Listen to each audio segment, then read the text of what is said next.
tous, je vous retrouve aujourd'hui pour une petite vidéo bilan de cette année 2018. Alors si vous vous souvenez bien, tout début de l'année j'avais fait une vidéo où je parlais non pas de résolutions mais d'objectifs, des objectifs que j'aurais bien voulu atteindre justement au cours de cette année.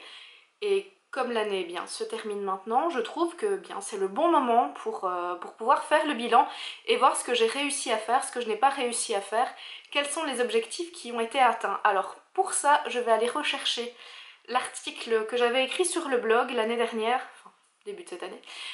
Ce sera beaucoup plus facile pour s'y retrouver, je vais reprendre des objectifs un à un et à la fin de la vidéo je ferai un bilan global de cette année. Donc le premier objectif était poster un article et une vidéo par semaine et là je pense qu'on peut dire que c'est un fail.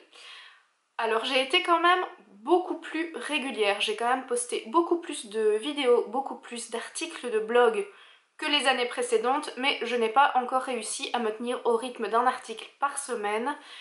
Mais malgré tout, il y a du progrès, donc on va dire que c'est un demi-fail parce que j'ai quand même réussi à être plus active, donc c'est déjà très bien. Alors, deuxième objectif, c'était utiliser mon carnet à idées.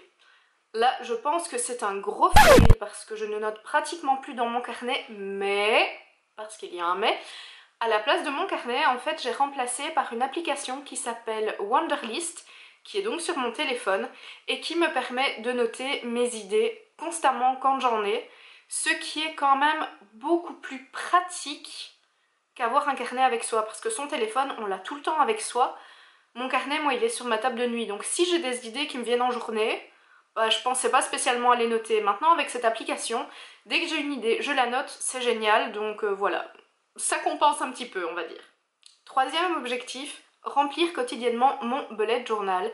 Et là, je pense que là, ça doit être le plus gros fail en fait, parce que je n'ai pas tenu très longtemps. J'ai tenu 4 mois mon bullet journal. J'ai tenu jusqu'au mois d'avril et après, j'ai laissé tomber. Parce que déjà, le fait de faire une jolie page de garde, tout ça, sachant que je suis pas hyper créative, je dessine comme un pied, ça m'a saoulée et j'avais pas envie de continuer dans quelque chose qui me saoulait et que je n'aimais pas au niveau de la présentation, et donc j'ai complètement laissé tomber. Même si j'ai quand même gardé quelques petits automatismes, je pense que je vais reprendre au mois de janvier plutôt un espèce de tracker journal plutôt qu'un bullet journal au sens strict. Je ne sais pas encore ce que je vais faire, mais si je fais quelque chose, je vous en reparlerai de toute façon. Alors, quatrième objectif, c'était apprendre à prendre le temps. Il fallait vraiment que j'apprenne à prendre du temps pour moi. Alors j'ai encore des progrès à faire, mais je pense que j'ai quand même pas mal réussi à prendre un peu de temps pour moi cette année, ne fût-ce que pour aller faire une manucure, pour aller faire un soin du visage, pour me faire un gommage, un masque à la maison plus régulièrement que ce que je ne faisais d'habitude. Et franchement, ça me fait du bien. Et c'est vrai qu'on se dit 5 ou 10 minutes sur une journée, qu'est-ce que c'est? Parfois on est tellement pressé d'aller se mettre sur la couette devant Netflix qu'on a la flemme pour le reste. Mais c'est vrai que 5 minutes dans une journée, ce n'est vraiment pas grand-chose. 10 minutes sur un week-end, ce n'est pas grand-chose non plus. Alors je ne le fais pas encore toutes les semaines, mais je le fais quand même beaucoup plus régulièrement. Donc pour moi, c'est un objectif qui est réussi. Alors, acheter moins et mettre plus d'argent de côté. Ce n'est pas un objectif qui est réussi à 100% parce que j'avais dit que je me mettais en no buy make-up, chose qui n'est absolument pas vraie. Je ne me suis absolument pas mise en no buy make-up et je pense que c'est mon gros défaut, mais j'ai quand même fait beaucoup moins d'achats en dehors du make-up inutiles et des achats sur un coup de tête. J'essaye quand même de réfléchir beaucoup plus quand j'achète quelque chose. Et si j'achète quelque chose comme par exemple une nouvelle lumière ou ici je pense à acheter un réflexe pour pouvoir faire de plus jolies photos, je vois ça comme des investissements pour le blog et pour la chaîne et je ne vois pas ça comme des dépenses capricieuses. Alors il m'arrive encore parfois d'acheter quelque chose sur un coup de tête parce que ça me fait envie, c'est vrai, mais ça m'arrive quand même beaucoup moins souvent et j'arrive quand même pratiquement tous les mois à mettre un petit peu d'argent de côté. Et quand je ne mets pas d'argent de côté, c'est parce que je suis partie en voyage, que je suis partie en city trip et que au lieu de mettre cet argent de côté, je l'ai investi dans le voyage. Mais je ne vois pas les voyages comme une dépense inutile. Pour moi, ça fait partie de mon épanouissement personnel. Donc voilà. Je dirais que ça compense un petit peu. L'argent que je peux mettre de côté, de toute façon, je l'utiliserai pour des voyages. Donc les mois où je n'ai pas mis d'argent de côté, je l'ai utilisé pour mes voyages. Donc ça c'est à peu près la même chose en fait.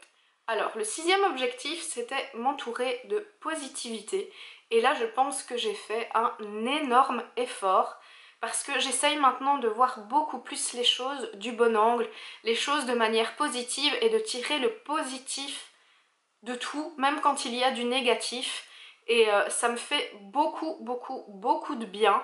J'essaye aussi de transmettre cette positivité aux autres, même si c'est pas toujours évident, même si parfois quand on a un coup de mou, on n'arrive pas à voir le positif, et les coups de mou ça arrive à tout le monde, mais j'ai quand même fait de gros efforts cette année. Je pense que globalement, j'ai eu moins de grosses baisses de morale, même si ça m'arrive encore d'en avoir, mais ça nous arrive à tous aussi, et j'arrive plus vite à relativiser, donc quelque part, oui, je trouve que c'est un objectif qui est bien réussi et je compte bien évidemment continuer sur ma lancée.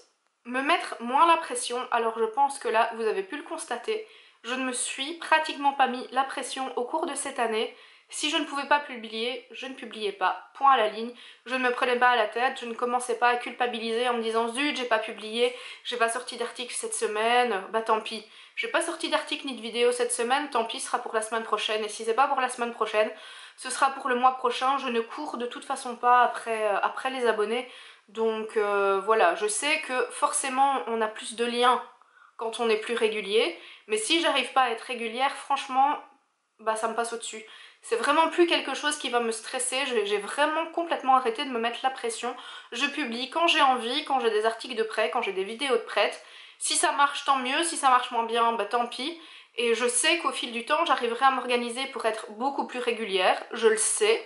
Donc finalement, c'est une pression qui est complètement partie. Et franchement, ça fait un bien fou. D'ailleurs, je ne sais pas si vous avez pu le constater, si vous me suivez depuis un bout de temps, il n'y a pas encore eu de remise en question cette année. Et pourtant, chaque année, j'avais une remise en question, que ce soit un changement de nom, un changement de thématique ou peu importe. Il y avait toujours une remise en question parce que je me posais trop de questions.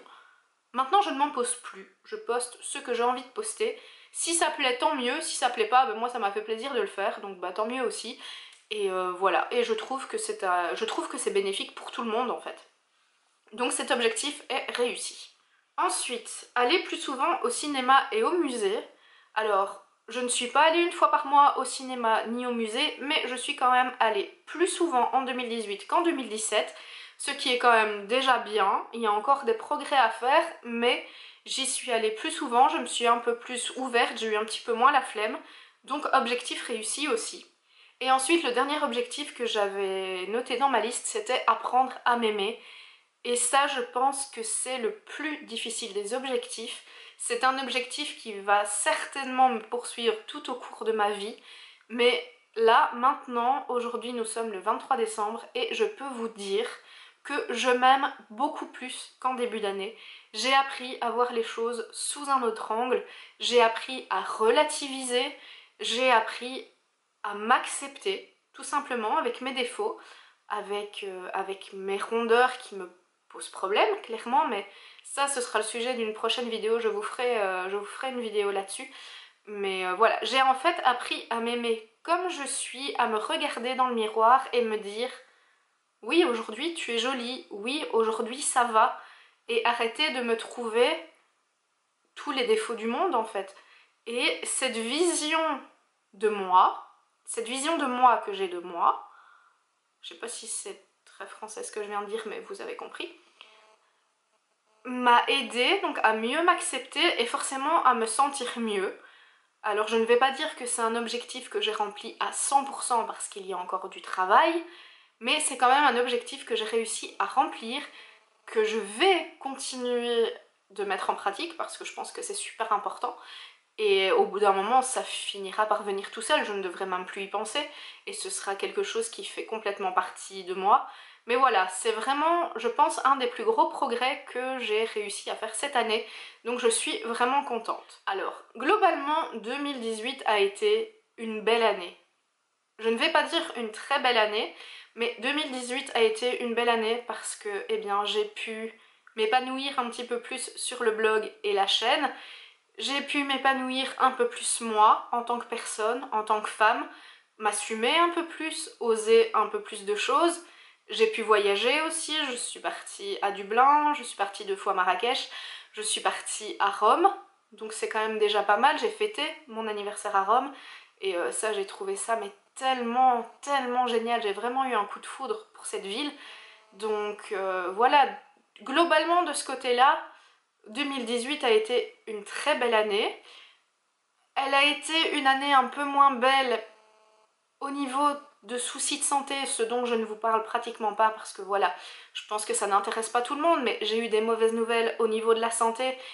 Et d'un autre côté, j'ai rencontré une très belle personne qui m'a aidée sur un autre point de ma santé.